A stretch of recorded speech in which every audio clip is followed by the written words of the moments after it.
Bonjour à toutes et à tous, bienvenue dans cette nouvelle vidéo. Une petite vidéo donc pour vous parler de la nouvelle lune du 19 mai 2023. J'ai la petite feuille juste ici avec moi et on va en parler. Alors, tout simplement, que voyons-nous déjà? Ici, on voit une nouvelle lune en taureau. Alors, je tiens quand même à préciser que j'ai déjà fait une vidéo hier sur cette nouvelle lune qui dépend en fait de l'éclipse précédente, qui est une éclipse martiale. C'est une nouvelle lune martiale en ce sens que la lune va faire un aspect appliquant à Mars, Mars qui est en chute, et la lune qui occupe l'exil de Mars. Donc évidemment, il y a déjà une grande énergie martiale qui est en jeu, donc une énergie de violence, une énergie un petit peu guerrière, une énergie en fait un ciel tendu de manière générale. Alors qui quand même va pouvoir profiter de cette énergie de Mars? Eh bien les signes d'eau, dernier décan, donc troisième décan des signes d'eau principalement, donc Cancer, Scorpion et Poisson. Et éventuellement les signes en sextile, c'est-à-dire le taureau, troisième décan, et puis la Vierge, troisième décan. Je précise également, parce que c'est très important, que ce qui est dit dans cette vidéo, et comme toutes les autres vidéos YouTube, c'est, on va dire, une généralité, une énergie globale. Mais si on veut vraiment faire de l'astrologie sérieusement, eh bien, on doit évidemment prendre le thème natal de chacun, puisque les nouvelles lunes vont en fait actualiser des promesses du thème de votre thème donc natal. Donc pour cette énergie avec Mars, on est sur les signes d'eau troisième décan et puis donc on l'a vu le taureau et la Vierge troisième décan également. Donc Mars c'est quoi? C'est l'énergie. Donc vous allez avoir beaucoup d'énergie, vous allez avoir ici l'élan de faire des choses. Alors principalement, c'est principalement favorable pour les scorpions puisque le scorpion est vraiment le domicile de Mars ici. Donc aller en profondeur dans vos actions, dans vos entreprises, dans vos initiatives. Donc ça va être quand même quelque chose d'intéressant. À noter que Mars est à 29 degrés et qu'il va bientôt quitter le signe du Cancer, si bien que les gens qui vous disent des choses et qui ne le font pas, c'est bientôt fini. Voilà, parce que Mars en Cancer, c'est les actes ne suivent pas forcément la pensée. Alors, Vénus, c'est quoi? C'est les relations, c'est l'amour, c'est le fait d'être aimé et d'aimer à son tour. On est ici sur les deuxièmes décans des signes d'eau. Donc on a vu évidemment Mars en Cancer, maintenant on voit Vénus dans le signe du Cancer à 12 degrés. Et nous avons Vénus qui est donc ici favorable surtout pour les deuxièmes décans des Poissons, deuxième décan Cancer, deuxième décan du Scorpion et puis aussi surtout deuxième décan du Taureau où évidemment Vénus a des bonnes énergies ici en Taureau et deuxième décan de la Vierge. Donc ça c'est vraiment, tous ces signes vont vraiment profiter pleinement des relations, de se sentir beau, de faire de l'art, d'exprimer sa sensibilité ici. Mercure, alors Mercure il est très particulier, il était rétrograde, il est redevenu direct, il s'éloigne peu à peu du nœud nord et ce Mercure est en Taureau premier décan.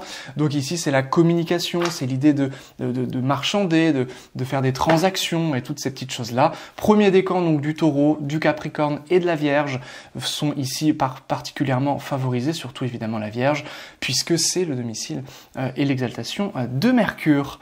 Et éventuellement premier décan Poisson, premier décan Cancer. Donc ça, ces signes-là vont être particulièrement favorisés dans l'approche de la communication, dans le discours, dans l'idée peut-être d'écrire. Voilà, vous avez cette énergie, vous pouvez vous en servir pour vos actions, vos activités reliées évidemment à Mercure, dont l'astrologie bien entendu.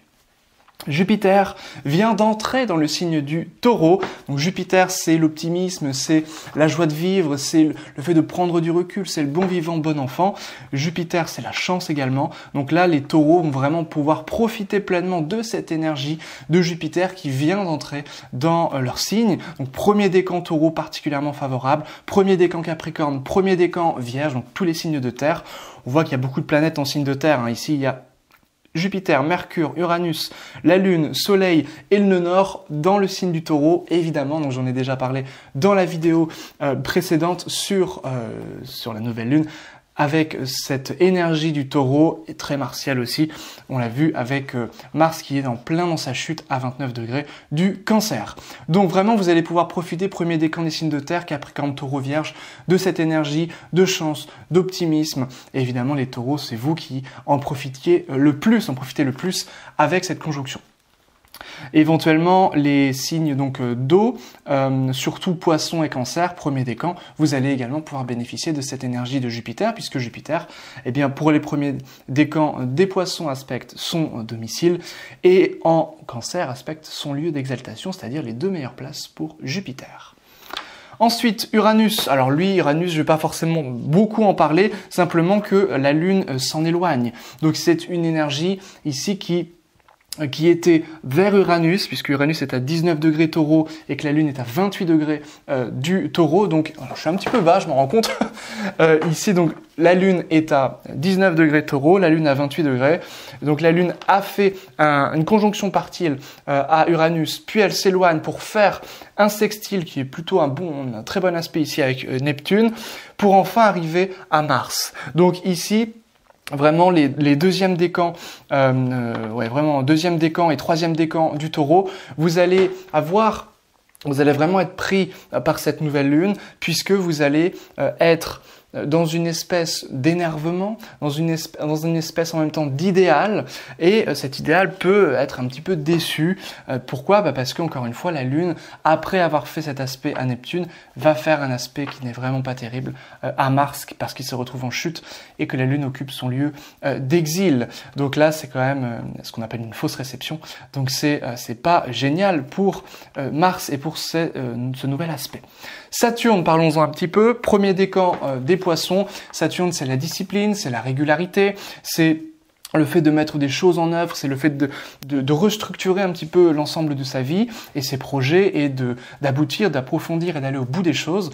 Et Saturne, effectivement, à 6 degrés Poisson, vient particulièrement retarder certaines choses, mais particulièrement donc pour les signes en opposition, donc particulièrement pour les premiers décans de la Vierge, particulièrement pour les signes en carré, premier décan Sagittaire, premier décan des Gémeaux. En revanche, ceux qui vont pouvoir bénéficier pleinement de cette discipline, de cette régularité, ça va être les premiers décans du Capricorne, premier décan du Taureau, et puis évidemment les signes d'eau, c'est-à-dire premier décan Poisson, Cancer et Scorpion. Voilà globalement ce que j'avais à vous dire. J'ai oublié Neptune. Neptune à 27 degrés des Poissons, grande imagination pour les troisièmes décans des signes d'eau, grande intuition aussi, ici avec cet aspect de Lune sur Neptune. Donc vous allez pouvoir bénéficier, troisième décan des Poissons, du Cancer et du Scorpion, de cette imagination fertile, de peut-être cette idée de transcendance que vous pouvez nourrir, et ça peut vraiment vous faire du bien ici pour les troisièmes décans des signes d'eau. Un petit peu plus de difficulté pour, encore une fois, troisième décan du Sagittaire et des Gémeaux, et puis troisième décan de la Vierge, où là Neptune risquerait de c'est pas le meilleur moment pour vous pour prendre des décisions, puisque Neptune pourrait vous créer des déceptions, un petit peu de la désillusion. Voilà globalement ce que j'avais à vous dire. N'hésitez pas à télécharger votre magazine d'astrologie gratuit. Le lien est en description. Et puis à aussi venir dans les cours collectifs en astrologie occidentale. Donc vous avez 7 jours d'essai. Et vous avez un cours gratuit, puisque tous les mercredis à 18h45, je donne des cours collectifs. Vous êtes les bienvenus, en tout cas pour un essai. Et puis ensuite, si vous voulez continuer, vous continuez. Sinon, vous passez votre chemin. Voilà ce que j'avais à vous dire pour aujourd'hui. Je vous souhaite à toutes et à tous une excellente nouvelle lune et on se retrouve très prochainement. Ciao!